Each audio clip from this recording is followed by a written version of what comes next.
People pleaser itu orang yang fokus hidupnya bagaimana caranya menyenangkan orang lain.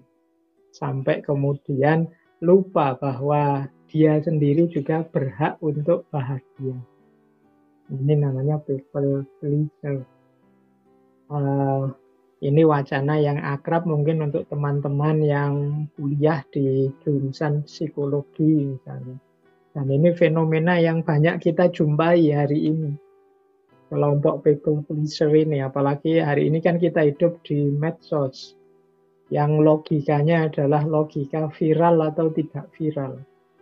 Logika medsos itu kan semakin banyak orang melike, memfollow, mensukai kita, itu semakin kita merasa senang. Akhirnya fokus kita hanya gimana caranya orang senang padaku.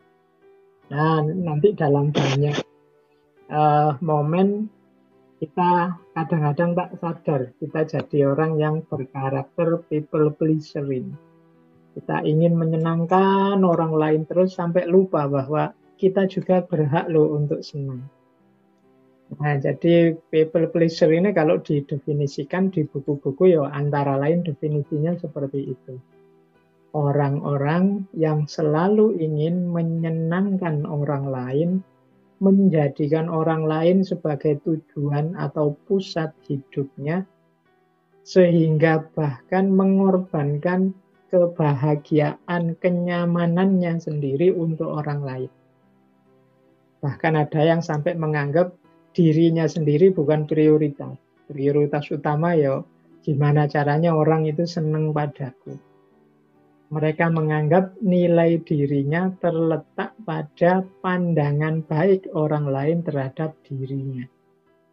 Nah, ini nanti penjelasannya harus hati-hati karena selama ini teman-teman kan sering diceramahi, sering diminta untuk peduli sesama. Jadi, nah people pleaser ini tidak sama persis dengan peduli sesama tadi. Tapi people pleaser ini orang yang menggadaikan kebebasannya, orang yang memasrahkan eksistensi kesejatian dirinya kepada orang lain. Nah, ini namanya people pleaser. Saya tidak tahu teman-teman pernah merasakan gejala seperti ini atau tidak. Ya nanti coba teman-teman setelah ngaji ini coba dipikir-pikir. Jangan-jangan kita masuk kategori orang-orang yang people pleaser ini. Inginnya dipuji, terus inginnya di-like, terus ingin orang senang terus pada kita. Sehingga kita melakukan apapun tidak masalah. Itu kan banyak kan yang mungkin punya channel YouTube, mau bikin konten-konten. Padahal itu bukan tipe kita, bukan gaya kita. Tapi kok ya kalau saya begini banyak yang like ya. Kalau saya begini banyak yang memfollow ya. Ya sudahlah aku gini saja terus. Meskipun yang itu kita bukan ahlinya, yang itu kita bukan keinginan kita. Nah, ya mungkin kita sering mengalami yang seperti itu. Kalau dalam filsafat, mungkin teman-teman ingat dulu sekali kita pernah ngaji tentang tokoh filosof namanya Heidegger.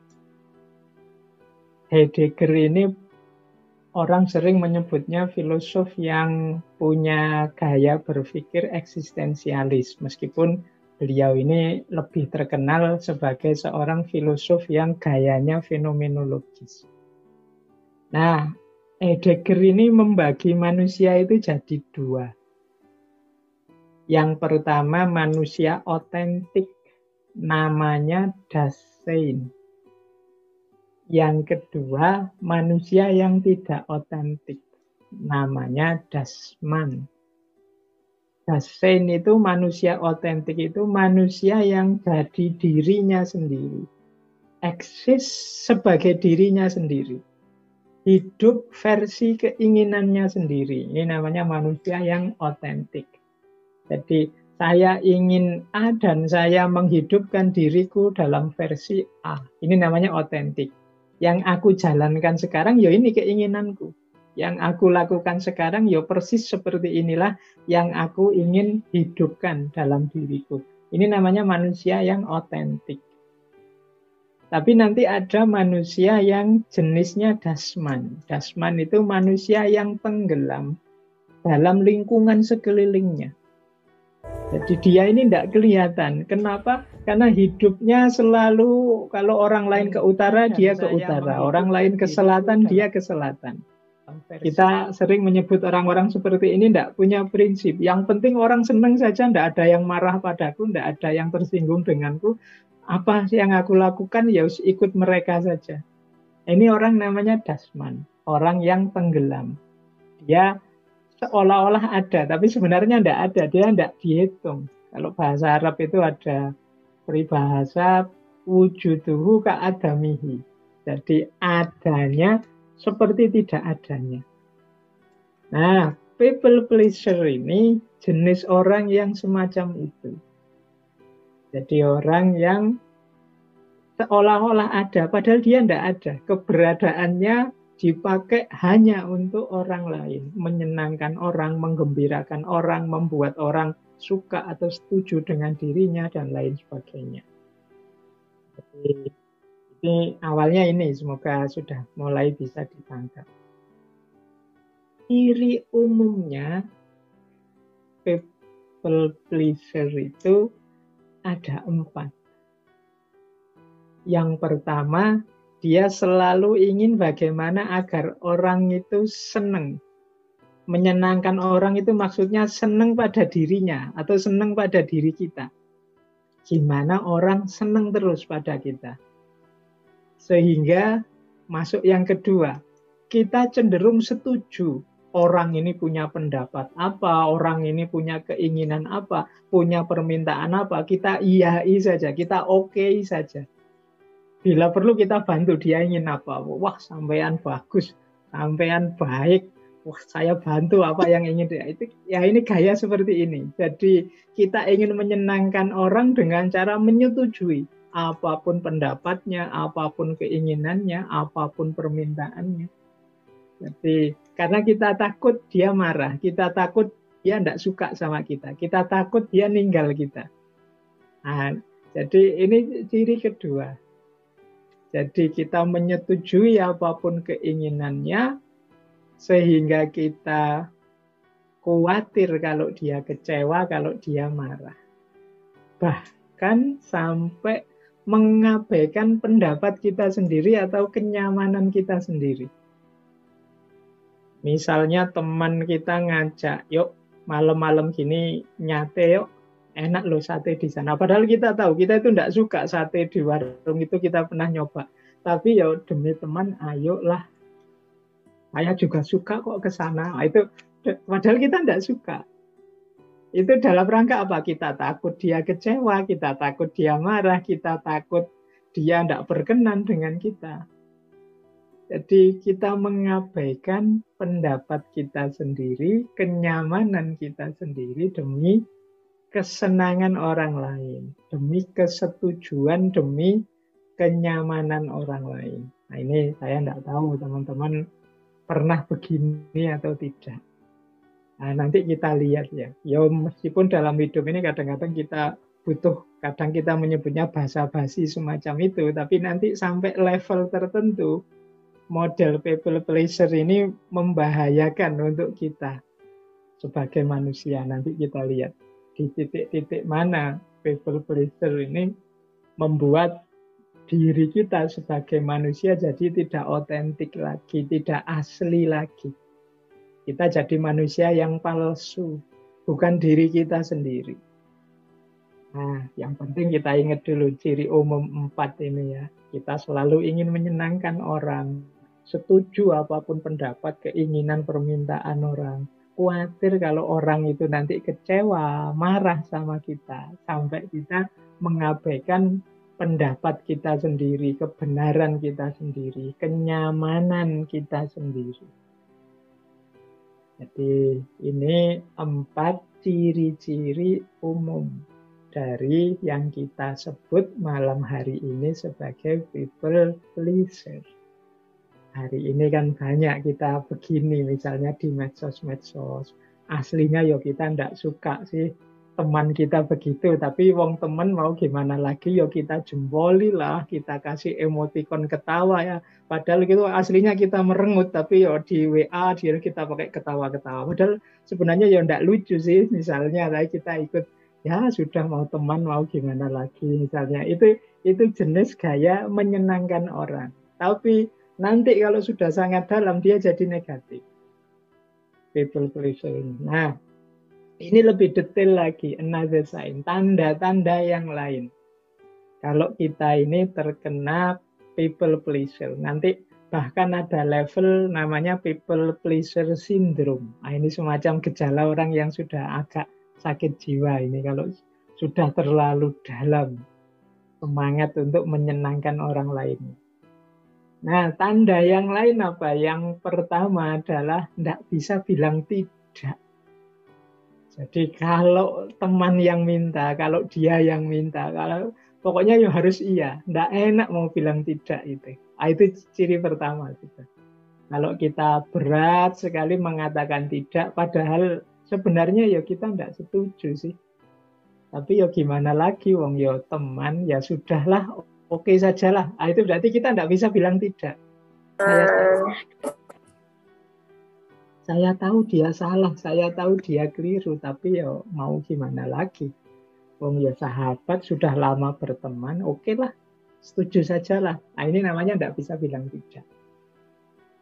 Yang kedua, cirinya adalah rendah diri. Nah, ini biasanya di tengah kelompok kita, mungkin isinya orang-orang yang menurut kita pinter-pinter lah, ahli-ahli lah, jago-jago lah, entah dalam bidang apa. Dan kita merasa kita ini yang paling kecil di situ. Kita ini yang paling tidak punya kemampuan apa-apa. Kita ini yang tidak punya keistimewaan apa-apa. Ya sudahlah, monggo saja yang pinter-pinter yang memutuskan. Saya manut saja. Nah, kita kan sering begini. Silahkan saja yang ahli-ahli sana memutuskan, saya tak ikut saja. Nah, kita sering begini.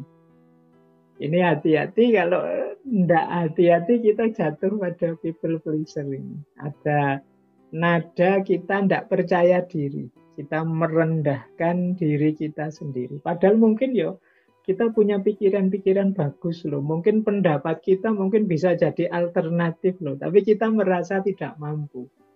Kita merasa tidak bisa. Pokoknya saya ikut sajalah, diputuskan apa. Ah, ini people pleaser. Kadang-kadang kalau dua orang yang sama-sama punya mental people pleaser ketemu, itu tidak putus-putus masalah itu. Jadi kalau sedang rapat atau sedang diskusi, enaknya gimana? Wah, saya ikut sajalah. Ah, saya juga ikut saja, monggo, enaknya gimana? Ah, saya juga ikut saja. Akhirnya tidak jalan-jalan. Diajak makan yang satu terserah saja mau makan di mana, yang satu juga begitu, ya saya juga terserah lah, monggo enaknya di mana. Ah, silahkan yang memutuskan. Anda bapak saja, enggak jalan. Semuanya ingin menyenangkan temannya.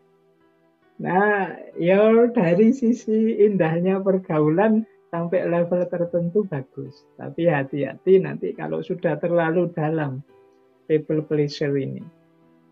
Apalagi sampai yang ketiga ini, misalnya selalu setuju dengan pendapatnya orang lain, mengabaikan pendapatnya sendiri hanya untuk menghindari perdebatan. Nah, kita mungkin tahu bahwa, temanku ini salah, pendapatnya seperti ini menurutku tidak cocok. Aku ngerti sendiri yang benar itu seperti ini. Tapi nanti kalau saya sampaikan mesti debat, mesti rame ini gegeran. Enggak usahlah, daripada rame nanti persahabatan kita retak nanti. Sudahlah biar saja. Ini kemungkinan kita sudah ada gejala-gejala people pleaser tadi. Selalu setuju dengan pendapatnya orang lain meskipun kita tidak setuju. Padahal mungkin kalau kita sampaikan pendapat kita, bisa jadi teman kita juga bisa berpikir dua kali tentang pandangannya yang kita anggap keliru. Tapi karena kita diam saja, ya akhirnya tidak ada perubahan apa-apa. Ya benar sih, tidak ada perdebatan, tidak ada permusuhan, tapi yang salah tetap salah, yang keliru, keliru terus. Nah, ini tanda yang ketiga. Semoga kita mulai hari ini agak waspada agar tidak jatuh pada sindrom people pleaser ini. Terus merasa bertanggung jawab terhadap perasaannya orang lain. Jadi kita itu merasa bersalah sekali kalau orang misalnya ya tersinggung dengan kita. Wah, saya menyinggung perasaannya, ndak enak ini. Padahal mungkin teman kita saja yang agak terlalu sensitif. Nah, perasaan-perasaan rasa ndak enak terus di hadapan teman itu another sign. Jadi ciri-ciri tanda-tanda kemungkinan kita punya karakter people pleaser ini. Kita merasa bertanggung jawab terus terhadap kondisi, perasaan teman-teman, orang-orang di sekeliling kita. Kemudian minta maaf untuk hal-hal yang sebenarnya nggak usah minta maaf, nggak apa-apa. Tapi kita akan terbiasa, saya nggak tahu ya, mungkin orang timur ya, apa-apa itu saya minta maaf ya karena harus bertanya ini. Loh, bertanya saja, nggak apa-apa, silahkan bertanya. Wong belum jelas mau apa kok sudah minta maaf. Kadang-kadang untuk sesuatu yang memang tugas kita misalnya, itu kita minta maaf. Yang memang kewajiban kita, itu kita minta maaf. Apa saja kita minta maaf. Ini hubungannya dengan rasa bertanggung jawab atas perasaan orang lain tadi. Akhirnya kita banyak sekali minta maaf, termasuk untuk hal-hal yang seharusnya ya kalau untuk yang seperti itu tidak perlu minta maaf. Wong itu memang kewajiban kita, wong itu memang yang harus kita jalankan begitu. Nah, kalau kita terdorong untuk terus merasa bersalah, ingin minta maaf terus karena khawatir teman kita tidak enak hati, nah, ayo introspeksi, jangan-jangan kita sudah punya kena sindrom ini, kena sindrom people pleaser. Kemudian sering menyalahkan diri sendiri. Kalau ada apa saja yang disalahkan aku, wah ini mesti gara-gara aku ini tadi. Aku kurang bisa menjaga ini, kurang bisa jaga mulut, kurang bisa jaga tindakan. Ini mesti salah. Kalau ada kasus, kalau ada peristiwa apa, selalu yang disalahkan dirinya sendiri. Ini kemungkinan people pleaser. Jelas-jelas mungkin yang salah temannya, misalnya temannya pembohong, berkhianat. Itu kadang kita ya, wah mungkin salahku ya, tidak bisa membuat temanku jujur, akhirnya dia jadi bohong. Nah, itu jadi yang bohong sana, yang kita salahkan diri kita sendiri. Mungkin aku tidak bisa nuntun dia, mungkin aku. Nah ini tanda-tanda mungkin kita terkena people pleaser ini. Kemudian tidak banyak waktu untuk diri sendiri. Tidak punya banyak waktu luang untuk diri kita sendiri. Ya, ini kemungkinan karena kita sibuknya mikir perasaan orang lain. Kita sibuk berpikir bagaimana orang menanggapi aku. Aku ini sudah cocok apa tidak di depan dia, di depan mereka. Ini membuat kita kehabisan waktu untuk diri kita sendiri. Ciri selanjutnya, kita membutuhkan pujian. Kita merasa lega kalau kemudian teman kita, wah kamu ini orang membantu sekali dalam hal ini. Wah, aku bangga sekali punya teman seperti kamu. Aku senang sekali. Nah, kita menunggu-nunggu ini sebenarnya sejak tadi. Pengakuan bahwa kita itu berharga di depan dia, di depan mereka. Itu yang kita orientasikan dalam hidup kita itu ya pengakuan ini tadi. Pengakuan, pujian dari orang lain kepada diri kita.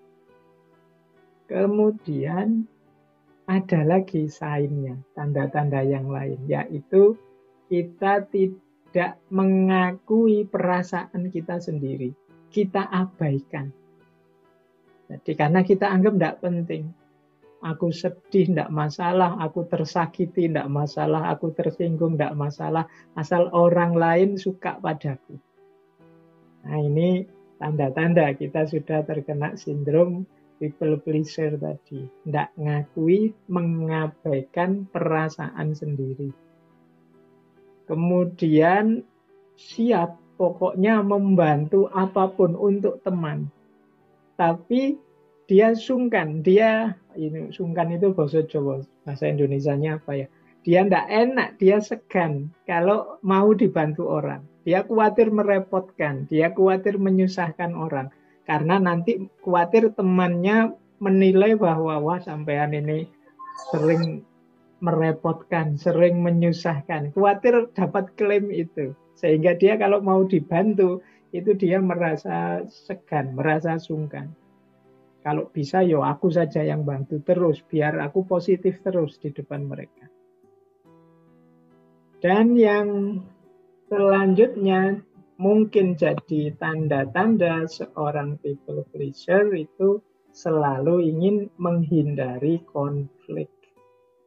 Jadi kalau bisa nyaman terus, rukun terus dengan sesama, meskipun saya harus berkorban perasaan, berkorban waktu untuk diriku sendiri, meskipun saya harus uh, selalu setuju dan menghindari perdebatan, tidak masalah, yang penting tidak ada konflik, aku tetap diakui dan dihargai di tengah masyarakat, di tengah lingkunganku. Nah, inilah antara lain tanda-tanda bahwa kita ini punya gejala people pleaser. Baik, ini silahkan teman-teman ambil nafas sebentar, dibayangkan dirinya masing-masing apakah punya gejala-gejala tadi. Semoga tidak parah kalau ada, karena nanti kalau sangat dalam, sangat parah, mungkin malah butuh psikiater. Ini kalau dalam ilmu jiwa termasuk gangguan jiwa, termasuk disorder. Baik, saya lanjutkan. Nah, ini ono gambare, cuma bahasa Inggris. Kalau kita sering punya ungkapan-ungkapan seperti ini ada gejala-gejala berarti. Misalnya, what will they think? Kira-kira apa ya komentarnya mereka padaku? Kalau pikiran kita sering sibuk begitu, ya kemungkinan kita orang yang punya gejala seperti tadi. Atau, what if I say no? Ini menunjukkan bahwa kita tidak berani ngomong tidak. Kita selalu menimbang-nimbang, kalau saya bantah gimana ya? Kalau saya bilang tidak, kira-kira enak enggak ya? Kalau saya enggak setuju, kira-kira orang enggak apa-apa enggak? Atau nanti jangan-jangan ada masalah. Nah, kalau kita banyak sering berpikir begitu, kemungkinan kita kena sindrom people pleaser tadi. Atau kita, will we still be friends? Kita masih temenan enggak ya? Kalau saya nekat bantah dia, bilang tidak, atau aku menghidupkan gayaku sendiri, kira-kira masih bisa temenan enggak ya aku sama dia. Nah, ini kalau ada pertanyaan-pertanyaan seperti ini, kemungkinan kita sudah masuk ke ranah people pleaser tadi. Atau kalau pas teman marah, itu kita bertanya pada diri kita sendiri, jangan-jangan marahnya karena aku. Jangan-jangan aku melakukan ini kemudian mereka marah. Kalau saya melakukan ini, mereka setuju enggak ya? Pertimbangannya selalu mereka terus. Tidak pernah mempertimbangkan diri kita sendiri. Atau mungkin kita menyesal. I wish I could say no. Kalau bisa sih saya mau bilang tidak. Tapi yo gimana, wong teman, wong sak kelas, wong tiap hari bareng, nanti dia ndak enak sama saya. Itu I wish I could say no. Kalau teman-teman kalimat-kalimat seperti ini, pernyataan-pernyataan seperti ini sering kita ungkapkan, paling tidak untuk diri kita sendiri, ini kita perlu introspeksi. Jangan-jangan kita sudah mulai kena sindrom people pleaser ini. Ini tanda-tanda seperti kata Heidegger tadi, kita menuju diri yang tenggelam. Jadi kita tidak dihitung. Wujuduhu ka'adamihi tadi. Jadi dalam pergaulan, orang tidak ngitung kita, tenang saja. Kalau dia mesti mau kok. Kalau dia mesti setuju kok. Itu dia anak baik kok. Dia tidak mungkin bantah, tenang saja. Ini tanda-tanda mungkin kita, kehadiran kita tidak dihitung. Nah, jadi ini ciri-ciri, tanda-tanda bahwa kita sedang punya gejala people pleaser. Ada beberapa ilustrasi untuk menunjukkan fenomena terjadinya people pleaser ini. Saya ambil ada dari budaya Jawa atau dari kalimat-kalimat yang sering beredar di sekeliling kita.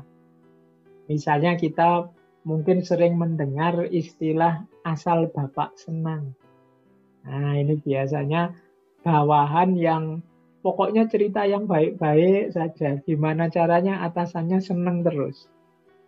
Nah, orang yang bermental asal bapak senang itu sebenarnya salah satu ciri yang people pleaser. Dia pasti tidak berani menyampaikan pada bapaknya, dalam tanda petik ya, bapak itu bisa pimpinannya, bisa bapaknya beneran, bisa orang yang statusnya lebih tinggi, mungkin gurunya, mungkin dosennya, dan lain sebagainya. Itu di hadapan mereka-mereka ini, kalau kita pokoknya diceritain yang enak-enak saja, yang seneng-seneng saja. Jadi untuk mereka gimana caranya biar mereka seneng terus. Kalau sama dosen ya biar nilai kita nanti baik. Kalau kita tidak setuju sama dosen sudah diem saja. Pokoknya kita setujui saja. Lumayan nanti kalau kita dapat nilai A. Itu asal bapak senang. Kita tidak menampilkan apa diri kita apa adanya. Jadi banyak dalam budaya-budaya kita bersikap asal bapak senang. Atau kalau dalam bahasa Inggris ada istilah yes man. Yes man itu orang yang selalu yes, tidak pernah no. Jadi ya ada apa saja yes, pokoknya saya yes, selalu saya yes, tidak pernah kalau saya no, saya tidak setuju yang seperti itu. Saya punya pandangan sendiri. Ah, ini masalah. Jadi kalau kita selalu jadi orang yang yes, ya berarti sebenarnya kita tidak pernah mikir. Jadi orang itu kan kalau diajak ngomong gimana menurutmu? Enak enggak? Ya, enak. Setuju? Ya. Pokoknya jawabnya ya terus. Itu kemungkinan kita memang males mikir.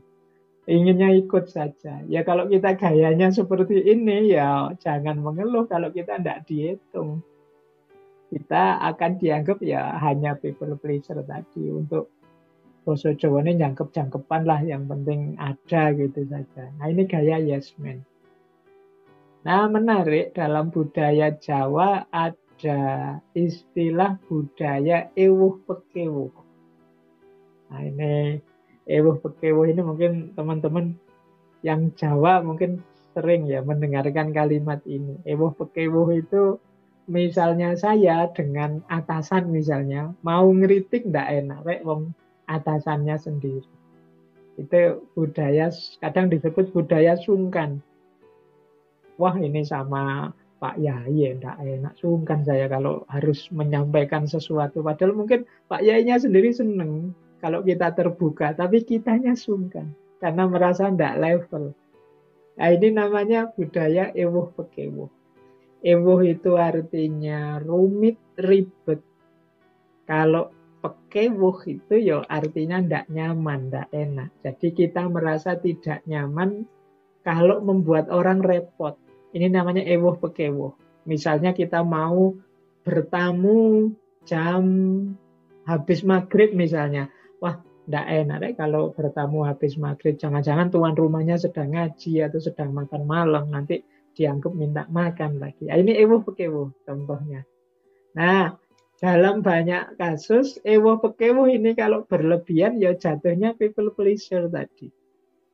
Jadi kita tidak memperhatikan kepentingan kita. Pokoknya kepentingan orang lain terus yang jadi fokus.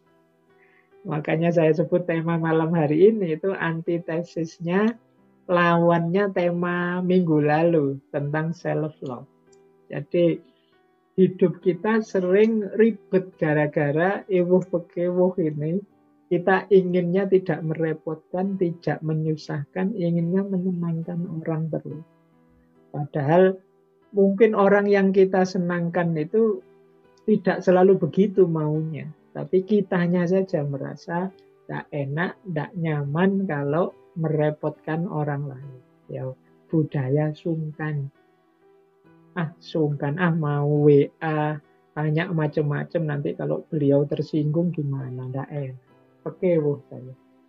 Nah ini contoh-contoh manifestasi. Dalam budaya timur, tradisi semacam ini kuat.